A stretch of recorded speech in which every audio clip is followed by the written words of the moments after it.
Let's go ahead and open up the hatch. Now the process is the exact same for the left and right side. I'm just going to show you on the right side. You will need to get a flathead screwdriver for this job to be able to get that cover off. Get the screwdriver, put it right in that slot there, and then pry the cover off. That's the bulb holder for the reverse light. Just grab it and twist it left a little bit to loosen it.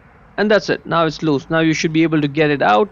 And there it is. To get the bulb out, just grab the bulb and pull it out straight. The bulb replacement size is 921. Again, 921, that's the bulb replacement size. Get the new one and simply push it on the bulb holder to secure it. And now when you put the bulb holder back in the light, you may have to do some twisting and turning before it just drops in and sits flush like this. See how it's sitting flat? That's what it should look like. At this point, simply twist your right a little bit to lock it, and that's it, you're done. Let's put the cover back on, just push it to secure it, and that's looking good from all the sides. And that is pretty much it. Hope you found it useful.